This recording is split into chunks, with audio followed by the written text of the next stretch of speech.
Hey everyone, it's Remy at Continental Animal Wellness Center. Thanks for tuning in with us again. In case you didn't know, April is Equine Month here. So we've got a lot of discounts going on for you and your horse. But what this video is going to be about is what's important to get done for your horse this spring. And if you stay tuned to the very end, you might see a cute little blurb on goats as well. So let's tune in to Dr. Bruckman and her horse, Lakota.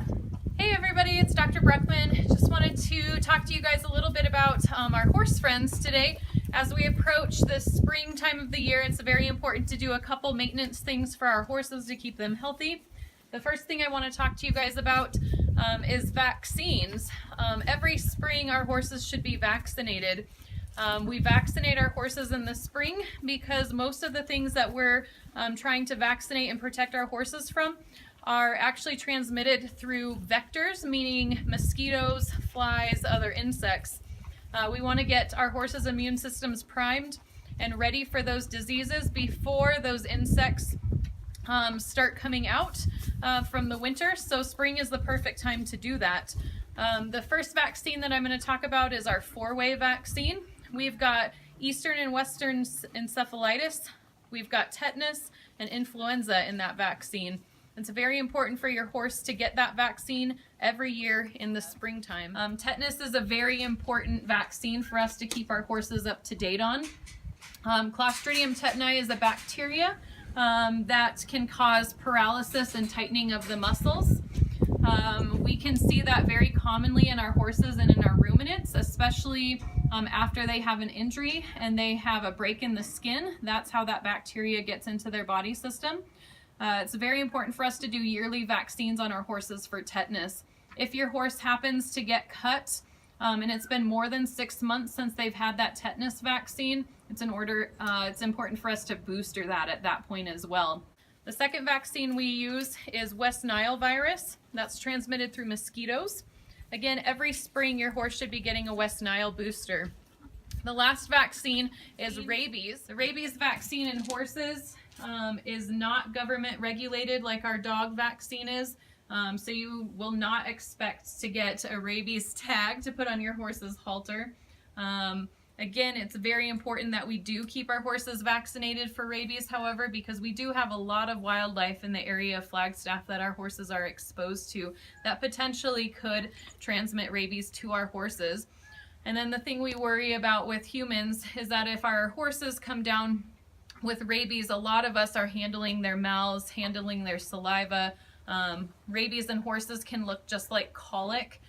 So a lot of times multiple people, vets, and staff at the barns will be handling these horses before we get that diagnosis of rabies, and so potentially a lot of people will be exposed. So it's very important for us to keep our horses well vaccinated, and we can help you out with that this spring.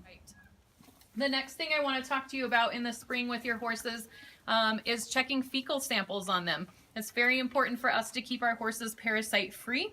In order to do that, what we have done in the past is use multiple different kinds of dewormers on a rotating quarterly basis. That method has fallen out of favor. Now the AAEP, the American Association of Equine Practitioners, recommends that we check a fecal sample twice a year, spring and fall, on your horses at your property. Most horses are going to come back fecal negative, meaning they don't have any parasites that they're shedding. If that's the case, your horse does not need any dewormer. The other thing for you to know with people that have multiple horses at their house is that there may be only one horse on your property that's shedding any parasites. If that's the case, then just that one horse needs to get dewormed. We don't need to deworm the whole paddock of horses.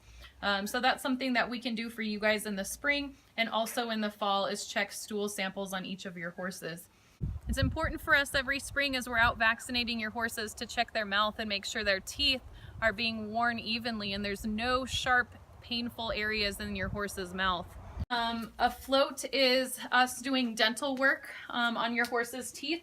Horses are constantly growing teeth, and because they are constantly growing teeth, they can wear their teeth differently depending on what their anatomy is like, what they're eating, what kind of dental work they've had in their past. So it's very important for us to get in your horse's mouth and check to make sure that they're comfortable and all those teeth are wearing normally in their mouth. Especially in our senior horses, it's important for us to get in those mouths and make sure there's no loose teeth that's bothering your horse, or reasons on why your horse would be dropping food or losing weight. Signs of pain in your horse's mouth would be dropping feed, dropping weight because they're not able to chew very long. They have changes in their musculature on their face.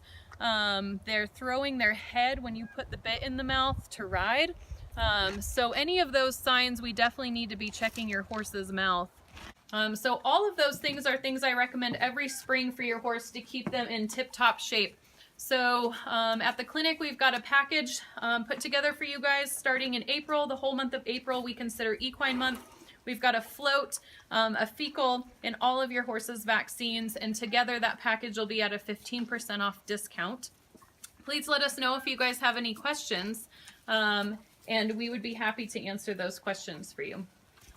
Let's not forget about our goat friends. As we're out talking about our horses and vaccinating our horses in the spring, our goats need yearly vaccines as well. We vaccinate our goats every year for Clostridium C and D, and we also give them a tetanus vaccine on a yearly basis. It is also a very good idea to keep your goats well vaccinated for rabies as well. As we're out vaccinating your goats, we can check their hooves. Their hooves sometimes grow out to be a little bit too long.